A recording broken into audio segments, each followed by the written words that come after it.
o mejor dicho, la aprobación, ya no hablemos ni siquiera de popularidad, la aprobación de la presidenta es ínfima y el Congreso ingresa ya al margen de error para analizar estos últimos días, las últimas medidas adoptadas en el Congreso de la República y ver qué nos depara o podría deparar el 2024. Está con nosotros el analista político César Campos. César, un placer como siempre tenerte aquí en Panamericana. Para mí el gusto, Mayla, siempre. A ver, ¿cuál es tu diagnóstico de lo que ha sido este primer año del gobierno de Dina Boluarte y del desempeño del Congreso también a la par, que debían de alguna manera generarnos a la mayoría la sensación de que acababa una pesadilla y que se iniciaba una posibilidad, ¿no? Con alguna luz de esperanza? Ya que me hablas de diagnóstico, yo empezaría señalando y subrayando que el Perú de este año 2023 está sobrediagnosticado. Porque tú que entrevistas a diario a personalidades distintas, con diferentes puntos de vista, vas acumulando la sensación de que en realidad describir este colapso moral, ético, casi resulta ocioso. Entonces, yo me pregunto qué más podemos añadir como raya al tigre de todo lo que estamos observando. Pobres ancianos que hacen su cola frente al Banco de la Nación para saber si están registrados dentro de la devolución del Fondo Nacional de Vivienda y un Congreso de la República que se da aguinaldo, que se da, ¿no es cierto?, su gratificación, su bonificación, etcétera, etcétera.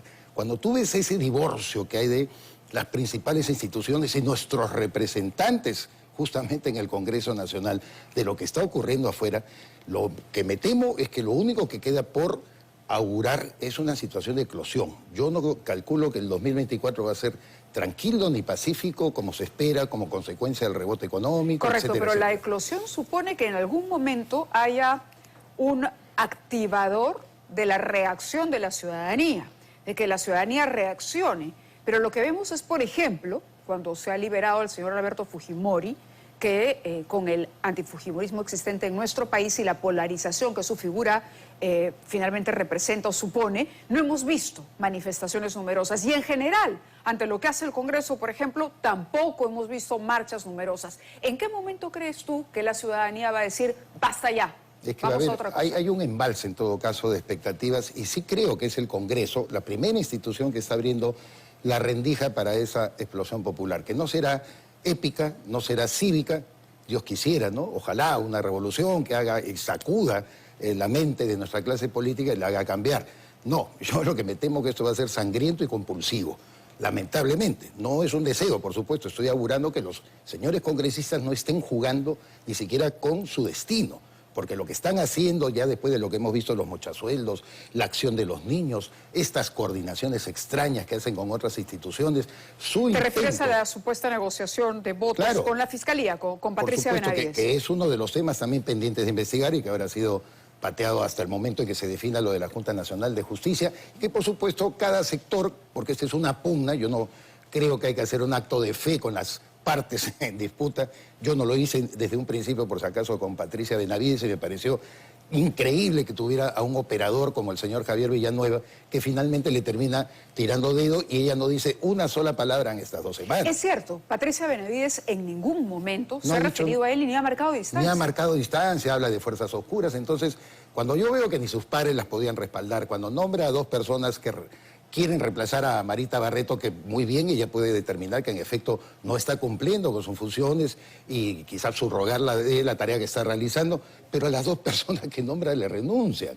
Quiere decir que institucionalmente ni siquiera ella consolidó una fuerza y una base. Un liderazgo, ¿no? Un liderazgo que de alguna u otra manera le diera oxígeno a su trabajo. Entonces, en este Perú enrarecido, Perú institucional me refiero a enrarecido, yo creo que el Congreso es el que da las mayores oportunidades de abrir esa ventana por donde la explosión popular va a salir. Que se cuiden. Por ejemplo, ¿qué tendría que ocurrir en el Congreso? ¿Tú te refieres a la dación de una norma, a la remoción de la Junta, qué sé yo, a la aprobación de una ley que pueda causar realmente un impacto? Lo que vemos es un Congreso que antes que partidos políticos representan intereses, ¿no?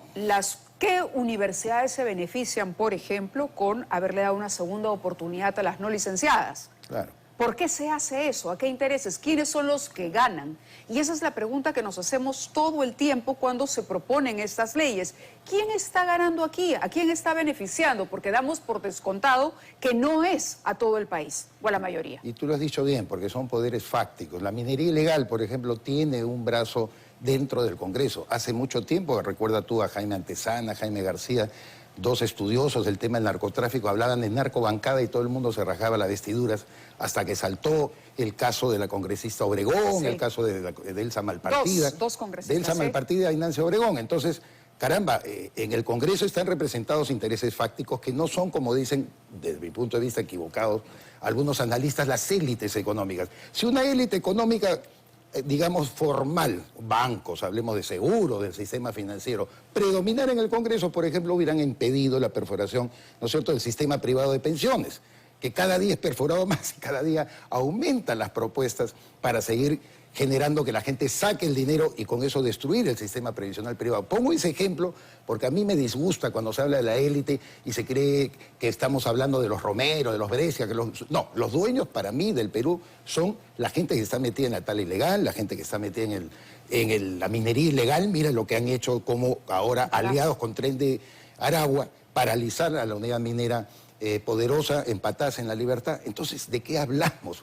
Por Dios, no estamos enfrentando, ni el Estado enfrenta, y por el contrario, a veces lo representa, a estos intereses fácticos que hay que saber definir. Tengo una inquietud sobre la inscripción del partido de Antauro Humala. ¿Cómo has leído tú esa inscripción? Bueno, en este desorden que justamente un amigo nuestro, creo yo, y buen analista, Carlos Meléndez, al cual yo adhería hace tiempo, lo denunciaba.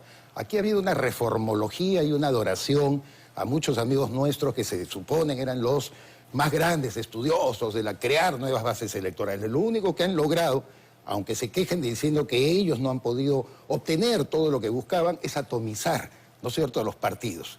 Hoy por hoy, Viva Sullana, Chubivilcas Te Quiero, en las jurisdicciones más pequeñas son movimientos pequeños que se ganan y no se han fortalecido partidos, solamente para empezar por ello. De tal manera que yo veo que esa atomización es lo que genera precisamente el quiebre de la representación. ¿Cómo te vas a ilusionar tú con un partido y con quién vas a dialogar? En las revueltas de enero y diciembre, de enero de este año y diciembre del año pasado, la policía detectó que había 132 cabezas que estaban metidos detrás de todas estas insurgencias. ¿Con quién dialogas? ¿Cómo sientas a 132 personas?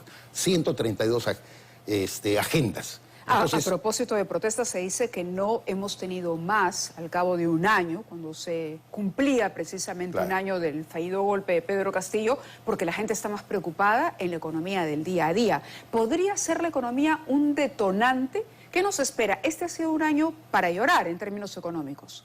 Bueno, lo que te decía, se supone, por efecto rebote, todos los más grandes analistas económicos están sosteniendo. Han dicho que vamos el otro año a 2 y un poquito más. Vamos a rebotar un poquito, pero tenemos dos escenarios que ojalá, si la gente del gobierno es inteligente, pudiera explotar.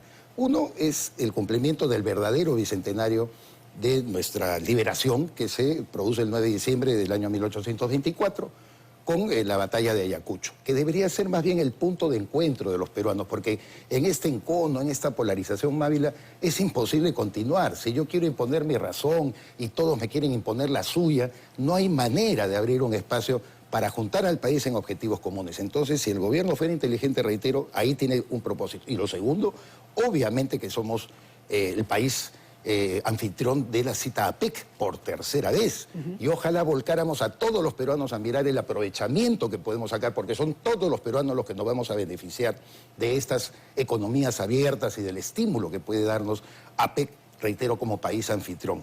Van a haber más o menos como 300 reuniones previas que ha programado leí hoy día al canciller Javier González Olaechea decir que él por lo menos tiene la visión de que esto sea muy bien explotado.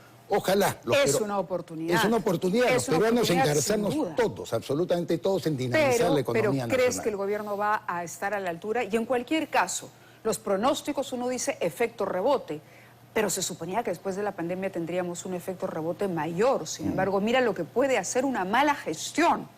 Al ahuyentar la inversión privada. En energía y minas se está ahuyentando la inversión, porque los discursos en el gabinete son contradictorios.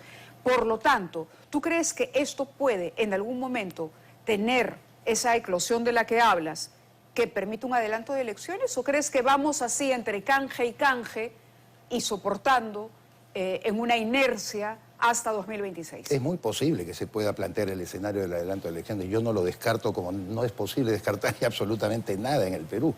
Todo puede ocurrir. Porque desde los dos lados hay la sensación de que no va a pasar nada. Tanto el gobierno como el Congreso no se autocorrigen ni se autoexaminan porque sienten que la van a tener fácil hasta 2026. Porque hasta el momento le pareciera que todo el mundo ha normalizado situaciones realmente escandalosas, Mávila. Lo que ha ocurrido en el Congreso, por eso reitero, los mochasueldos, con la gente que activa sus intereses a ojos y vista de todo el mundo y no les pasa absolutamente nada. El caso de los niños es quizás lo más escandaloso. Hoy mostramos un reportaje donde se contrata a un señor para la gimnasia laboral. Para la pausa laboral, que es una cosa real. Eso, mira, yo decía hoy día en mi columna, en 30 años, cuando nuestros hijos, nuestros nietos lean cómo nos hemos comportado y cómo ha estado nuestra clase política, si ha estado a la altura realmente de las demandas ciudadanas en esta luctuosa etapa que estamos pasando, realmente nos van a condenar a todos. Algo tenemos que hacer, pero reitero, primero hay que entendernos, primero no hay que imponer, y en segundo lugar hay que dinamizar a todos los peruanos en el objetivo del crecimiento económico, que es lo único que nos saca de la pobreza, para lo que se necesita inversión privada, reglas claras. En el caso de la minería, que hoy en un reportaje del Comercio siguen diciendo que es la palanca de desarrollo de la mayor cantidad de regiones en el Perú, una minería responsable, por supuesto sustentable, una minería moderna, ¿no?, que además coloque a la gente en la mira efectivamente de un Perú mucho más próspero en los próximos años. De acuerdo, César, yo te agradezco que estés aquí. ¿Quieres decir algo como una lección, digamos, si tuvieras que decir, esta es la lección que el Perú debería haber aprendido en 2023? Apelo a mis 45 años de periodista. A eso apelamos también. Y de haber estado aquí metido mucho en la política, porque la política me interesa. En alguna época fue como activista, ahora solamente como observador. Y creo que lo fundamental, voy a repetir una frase de Felipe Ortiz de Ceballos, hay que buscar nuevamente la virtuosidad del centro político. Hoy el centro es algo que nadie quiere. Hoy día todo el mundo se polariza, se abraza, ¿no es cierto?, a su columna, de derecha, de izquierda, caviar, lo que sea. Ahí están. Y no permite abrir el espacio de diálogo que vamos a necesitar para la propia supervivencia de la nación, ¿no? Vale, con eso nos quedamos. Muchas gracias, César, Gracias por haber estado Mávila. con nosotros. Bueno.